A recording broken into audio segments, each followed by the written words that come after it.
This is Guts looking over the bonfire of dreams.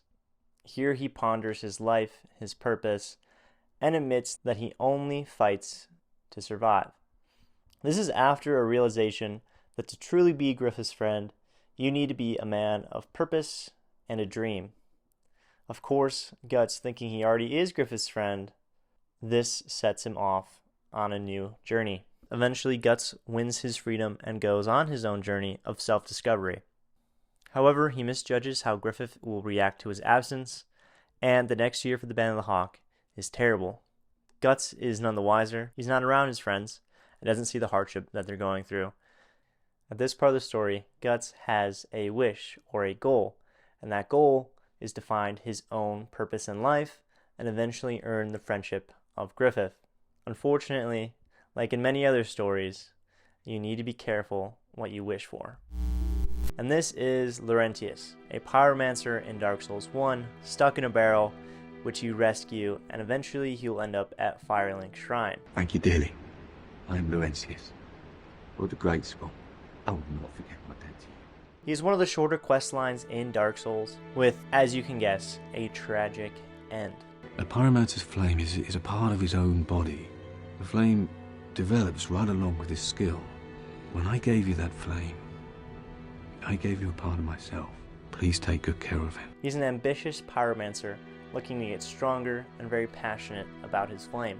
If you progress through the game to the point where you get to Blighttown and you talk to the Fair Lady, you will be given more powerful pyromancies. If you go back to Laurentius with these powerful pyromancies, he'll be ecstatic, asking you, where did you get such strong abilities? Why? What spectacular pyromancy? Tell me about it. I have never seen anything like it. You are given the option to either tell him where you got it or not. Of course, in this situation, you would think you would want to share this ability with him, granting him these strong pyromancies. After all, he helped you out, why not help him out? Why, yes, of course. Thank you for sharing. I'm still an able pyromancer. I shall locate her myself. I'm in your debt once again. Now, I'm going to do something unthinkable. I'm going to bring up a short story that you may have read in school. The story I'm going to bring up is The Monkey's Paw. I'm sure you can guess what the themes of this story are. It relates to the title of this video. This is a creepy, eerie story which, in a way, is in tune with the spirit of Halloween and also connects back to our friend Guts and our friend Laurentius. The Monkey's Paw opens on a chess match between a father and a son when an old friend, a sergeant major, decides to visit them in the middle of the night. Now, you wouldn't believe this, but the visitor actually brings up a monkey's paw. Very surprising, I know. And talks about his adventures during the war. The father, Mr. White, is captivated by this. The soldier talks about how fate rules over people and how the monkey paw only brings sorrow to those who use it. Now, like a genie in the bottle, a monkey's paw grants the user 3 wishes. The soldier talks about how he is the second man to have the monkey's paw, and the first, although he doesn't know his first 2 wishes, used his 3rd wish for death, which isn't a great sign. The sergeant major has actually used up all 3 of his wishes at time of this story, not wishing for death, so I guess he got off a little bit easier than the first guy. Mr. White, fascinated by these stories, longing for adventure, claims that the soldier no longer needs the monkey's paw, and asks him if he would sell the monkey's paw, to which the soldier says he would not, and he doesn't even know if he would use more wishes if they are granted to him by the paw. Clearly, at this point in the story, the monkey's paw does not seem to be the best. However, the father is enchanted by the monkey's paw, thinking of all the wishes he could get and the awesome adventures that the soldier has been on. At this point in the story, the soldier takes the monkey's paw and throws it into the fire, clearly upset with the carnage that comes from using the monkey's paw. This causes the father to leap after the monkey paw, grabbing it from the fire. Mr. White, not realizing why someone would want to give up the power of these 3 wishes, while the soldier beckons him to just cast it into the fire and get rid of it for good. The sergeant major, at this point, leaves them to their own devices. He won't take away the paw, but he still wishes them not to use it, and actually tells them how to use it, which is a little strange, but the story has to progress somehow. To use the paw, the sergeant major says you must raise it in your right hand and speak your wish aloud. At this point, gaining the monkey's paw, the family jokes around what they could wish for, the mother saying that she would wish to have 4 arms so she can get more done around the house. This, of course, sets off the sergeant major, who looks at the family and says, if you use this, you must use it for something rational. Don't use it for something silly like that. Clearly, it's a serious matter. The family, at this point, still not taking it very serious at all. Our characters then spend the rest of the night talking about the soldier's travels, with him leaving into the night, catching the last train home. After his leaving, the family jovially talks about what they should wish for: an empire, money. In fact, the money is such a good idea that the father actually wishes for 200 pounds. I personally would have asked for a little bit more than that, but hey, it's their first wish. They're figuring it out. Of course, to ask their wish, they do the ritual. The father raises his right hand and says, I wish for 200 pounds. Although, as he makes the wish, the monkey's paw in his right hand wiggles like a snake, causing him to drop it on the ground.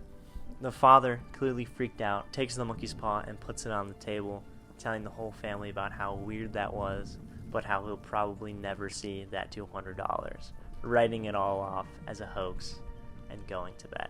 The next morning, the family wakes up and still talks fondly about the night before and the monkey paw, and the son heads off to work. Before he leaves, he makes a joke, begging that the father spare some of the money that he makes from his wish with him, so that the money doesn't go to the father's head. Everyone's still just joking around, not believing that this monkey paw actually works. However, as the day goes on, the mother of the house notices a man outside, pacing back and forth, seemingly wanting to come into their home. After a while, he braves the courage, opens up the gate, and comes to the front door. And the mother lets him in, asking what could possibly be going on. The man, after acting a little bit uncomfortable and seeming a little shifty, eventually tells the family that their son has been caught in an accident. An accident that occurred at work, where he has been caught in one of the machines. Of course, the family is horrified. Their only son, injured at work. The family then begs the man to tell them how their son is doing, to which he replies that their son is in no pain at all.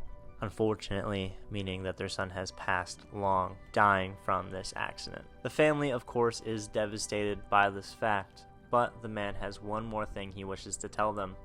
Although the company takes no liability, they do want to drop off a sum of money for their son's hard work. That sum being 200 pounds. The story then skips, and the family buries their only son. These old folk, a mother and a father, now without a son, do not take it very well at all, and are sad every day for an entire week. One day, after the father wakes up realizing that the mother is not in the room with him, he hears her say, the paw, the paw. Why didn't we think of it sooner? The wife, ecstatic that they still have 2 wishes left on the paw, and that they should have thought of it sooner. The husband, wary of what using another wish will do, argues, saying that they shouldn't do it. However, the wife is very assertive and demands that he makes the wish. The father goes to the parlor where he's been keeping the monkey paw, and he stumbles around, eventually finding it. Looking back on his wife's face, which he no longer recognizes, and in fact is actually afraid of it. The father then raises the paw in his hand and says, I wish my son was alive again, dropping it once more in fear of what the paw has done. The wife then rushed to the window, opening the blinds, waiting for the arrival of her son, hopefully wished back by the monkey paw. As the minutes flew by with nothing happening, the mother and the father, disheartened, went to bed, realizing that their son probably wasn't coming back. As they lay in bed in the dark, they could hear the clock ticking away, mice scurrying on the ground, and the father grew quite afraid of the darkness. He lit a match and decided to go downstairs to get a candle to illuminate the room. However, when he got down the stairs, his match went out, and he heard a knock on the door. This scaring him, realizing what has happened, he drops the matches and runs back upstairs. He hears more knocks as he runs, and eventually gets back to bed with his wife. One more time a knock occurs, and the wife, ecstatic that her son is back alive, realizing that he's made a 2-mile journey from his grave back home since the wish, runs downstairs to go let him in. The father, horrified of the wish and what is at his door, pretending to be his son, or whatever disgusting monster his son has become due to this wish, frantically looks for the monkey paw. The wife, who is too short to undo the last bolt on top of the door, begs the husband to come down and open up the door for their son. However, the husband, fearing for what's outside, refuses, still searching for the monkey paw on the ground. The wife then grabs a chair as the knocks continue, climbs up and undoes the bolt. At the same moment, the father finds the monkey paw and makes his last wish. The wife opens up the door and finds nothing but a cold breeze. The husband then goes down and consoles the wife over the trauma of their dead son. The monkey paw is the ultimate story of be careful what you wish for. The father makes a wish on the fly of a cursed monkey paw, in which fate decides to take their son from them and award them $200. Later in the story, the father realizes that the monkey paw is cursed and you cannot use it for any type of wish, while the wife still holds on hope.